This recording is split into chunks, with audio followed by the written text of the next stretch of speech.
Alright, so before we start, I want to say thank you for all the support and getting me to 1,000 subscribers. And you guys sent so many questions. Thank you so much. But this video is probably going to be in multiple parts. So just enjoy part one, and part two will be a little bit later. It's just that, I have so many questions that this video will be way too long and it will come out like a month later. So here you go.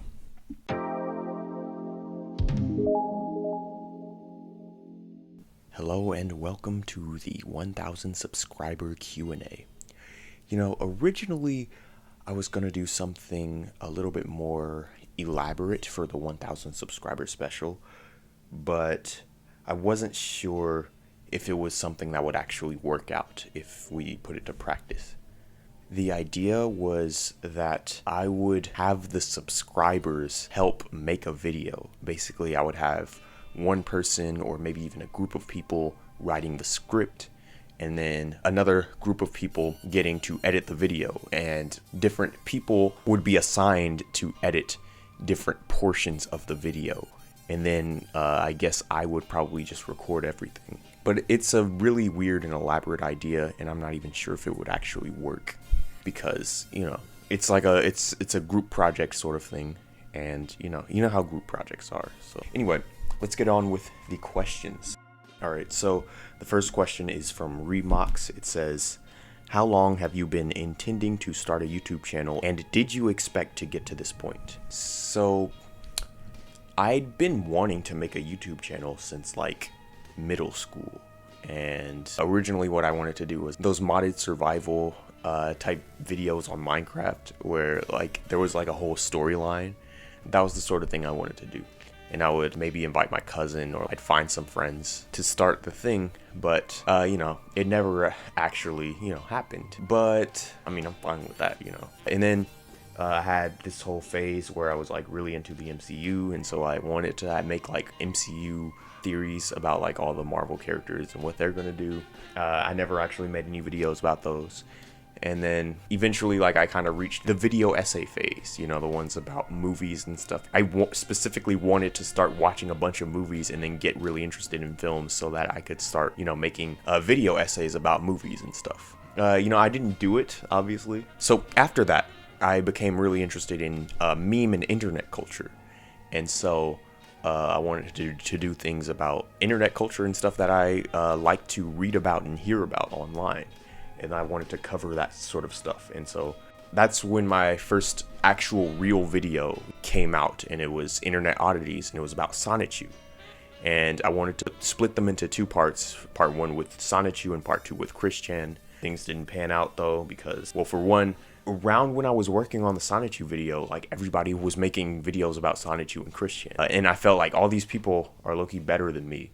So I didn't do that, And then I guess currently I'm now in the in my manga phase, but I would actually love to do videos about internet culture and stuff, but I haven't found a topic that I feel like nobody's really talking about, that I'm really interested in. Because there are topics that I've seen that nobody's really talking about, but I don't really care, Oh, the second part of the question: did I expect to get to that point? To this point, 1,000 subscribers? 1,000 subscribers isn't exactly the biggest milestone ever. It's not exactly the unimaginable milestone that nobody would ever expect to be able to reach. So I'm not exactly blown away in shock that I've reached 1,000 subscribers, but I'm not ungrateful. I'm very grateful for all of you guys. I'm grateful that people come back and they watch every single video that I put out, even though my content is actually pretty different from what it used to be. And yeah, I guess that's it for that question.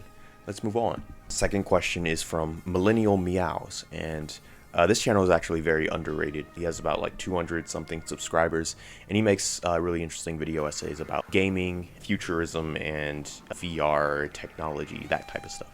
It's really cool stuff. I think he's really interesting. But yeah, pancakes or waffles? While I don't dislike pancakes, I really love pancakes, I think I love waffles more.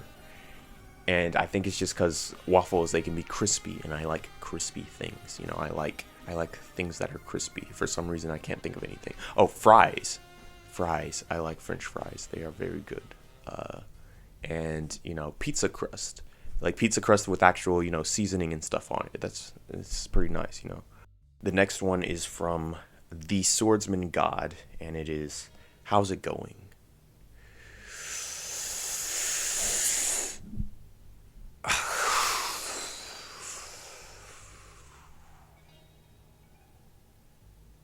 I'm good. No, but like, really, I guess you could say there are. I've been busy, lately. You know, I have a job and I've been working over 40 hours a week now. I've been doing shifts from like 3 p.m. to 2 a.m. and I still work at this amusement park, which is interesting.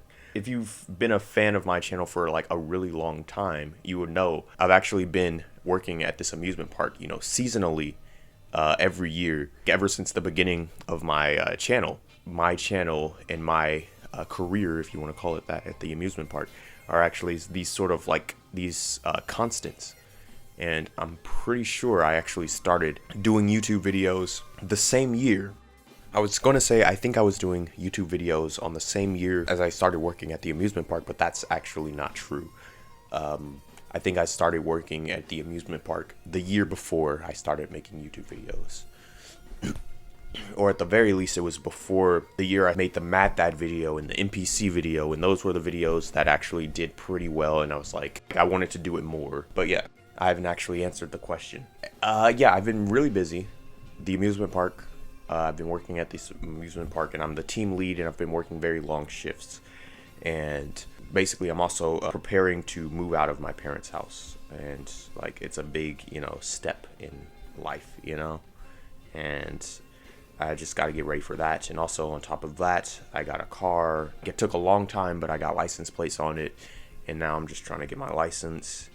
And so yeah, I've been very busy doing adult things, like very adult things, and I don't know, it feels, I don't know, it makes me feel manly, you know, doing all this stuff. As far as like how I'm feeling all right. I'm feeling all right. I do kind of want to talk to people more. I'll find people to talk to, you know, eventually. It's not too big of a deal right now. It's not like I can't, it's not like I'm like completely alone. I've got you guys, right? You guys are my friends, right? Right. Favorite panel from your favorite page, from your favorite chapter, from your favorite arc of your favorite manga. This is a difficult one. This is a really difficult one. All right, so let's work backwards. Let's answer this question, kind of reverse engineer it. All right, my favorite manga is One Piece, and my favorite arc in One Piece, I think it might be Wano. I really liked Water 7, but I think Wano's the first arc that I actually got to witness the weekly experience, and it's been really cool. My favorite chapter of Wano is also very difficult. That's also very, very difficult. Because there's been so many good chapters. And since this is something I've been experiencing weekly, I can actually specifically remember what happened in which individual chapters. Whereas with something that I kind of binged, like JoJo, I probably wouldn't be able to remember specifically like my favorite chapter, you know. But my favorite chapter, Wano, that's a difficult one. I think it might be the interlude between acts 2 and 3, one of the interlude chapters where there are multiple, but it might also be one of the chapters of the Odin flashback. I think I'm going to pick the chapter where Roger's crew finds Laugh Tale, because you know, that one I think has one of my favorite panels, one of my favorite individual panels. Like if I have to pick one from a chapter that I specifically liked, then it would be He Laughed in chapter 900 something of One Piece. That would be my favorite panel. Next question is from Plumpy. It says, "Are you black? You sound black." You know, this is kind of an interesting and funny question, I think. It makes me think interesting and funny things, because when I first started my channel, I hung out, you know, on the internet quite often with 4chan types. And the thing about 4chan is that they're really, really racist. And so when I was making my videos, I never tried to sound white, right? But when I was growing up, I was always told that I sounded very white. Every black person told me that, not literally, but I was just raised to speak properly and to speak clearly whenever I could. So everybody says I'm the whitest black guy they know, or at least that's what they used to say. And then when I was on 4chan and when I started making my videos and posting them there, I once decided to start asking some of my subscribers, what do they think I looked like? You know, what race did they think I was? How tall did they think I was? And at least one guy said that I was like pure white genetics or whatever. And that is hilarious to me because I'm very, very black. I am very black. And yeah, unapologetically black now. I'm kind of in disbelief of my past self or whatever for hanging around, you know, types and not really fearing, but actually having a little bit of concern, because I actually had a little bit of concern that if I told the 4chan people that I was black, then they would unsubscribe and I would lose numbers. But now, you know, obviously I don't care. But yeah, I'm very black. That's it. Next, we got one question from Burger Acid. What's your favorite game?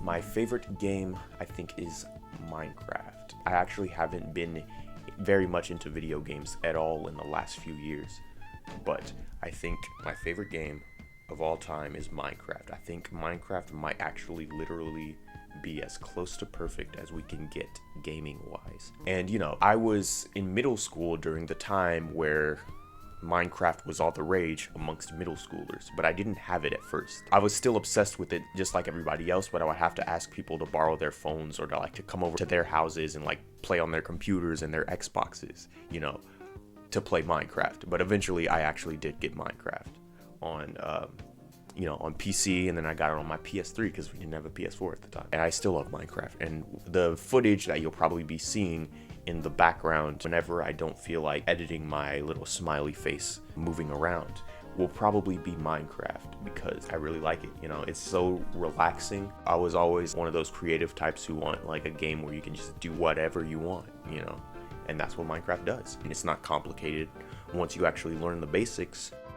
My favorite YouTuber, this is kind of a hard one. I do have a lot of favorites. I think, actually, no, it wasn't so hard.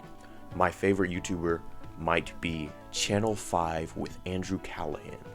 If you don't know who Channel 5 is, the channel was formerly called All Gas No Brakes. And if you don't know what All Gas No Brakes was, it was basically a guy and his friend and his other friend in a RV, and they were just going to these places where weird people gather and then just interviewing them. You could see all the strangest people in America, and it was so real and it was so unbiased. You know, it really showed you what America really was like. It showed you what these people are really like, you know.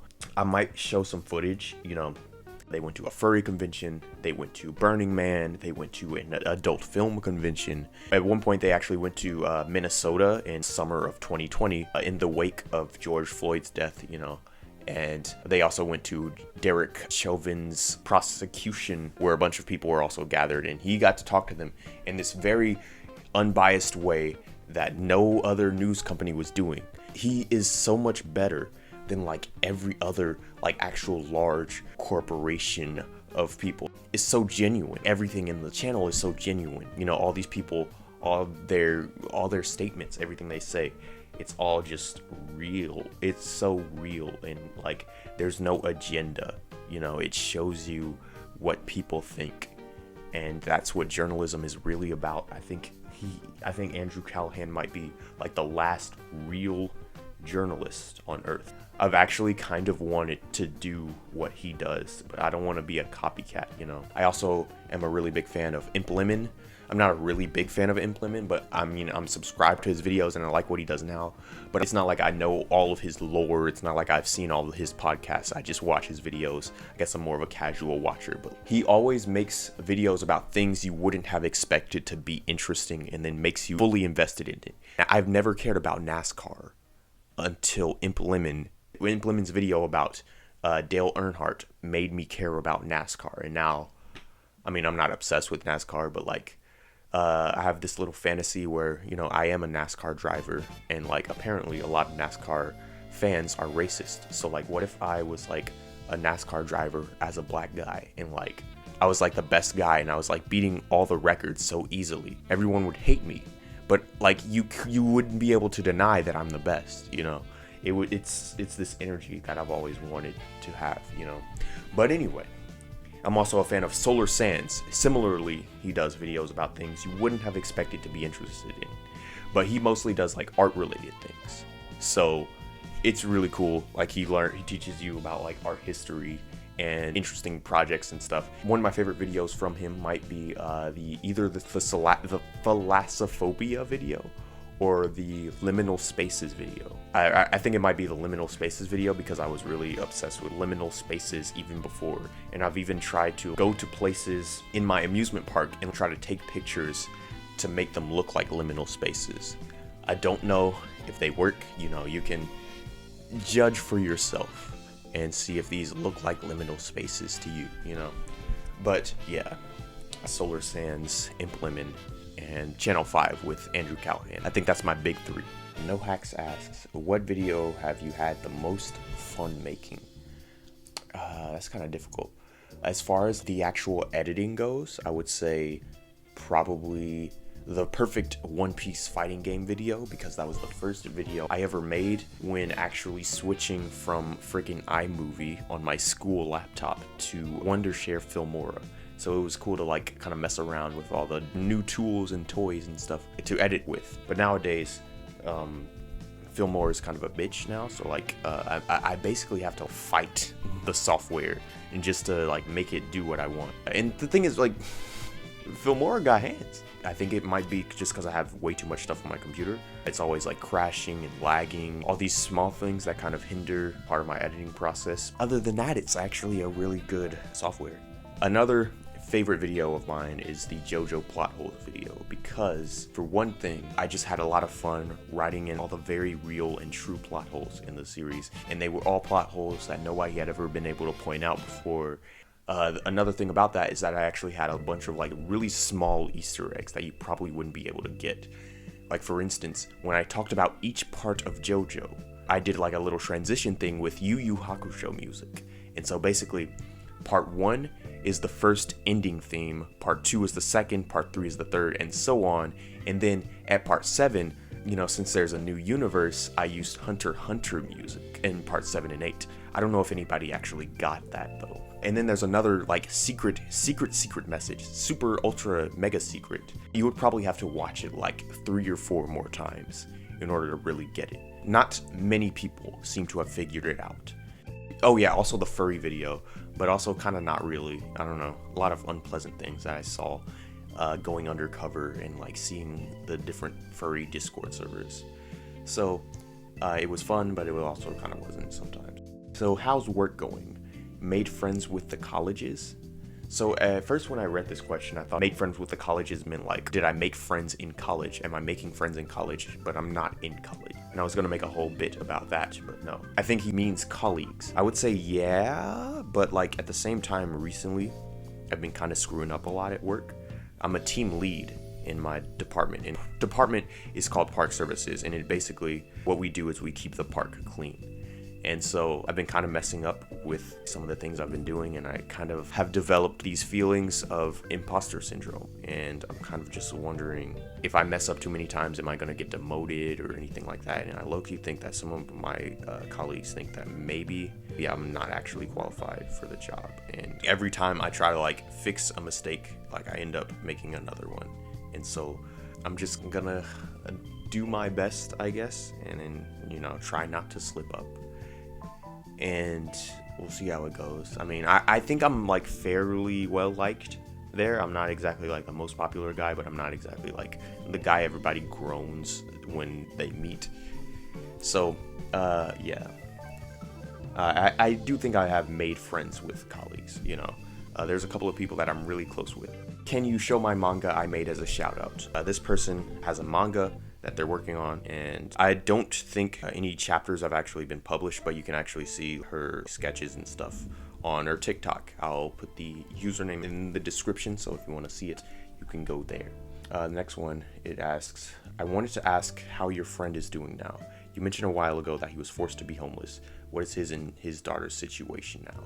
Alright, so he says that he's been good as he can get anyways. Still very much rocky in terms of financial stability, but for the most part he's fine. The GoFundMe is still up if you want to donate.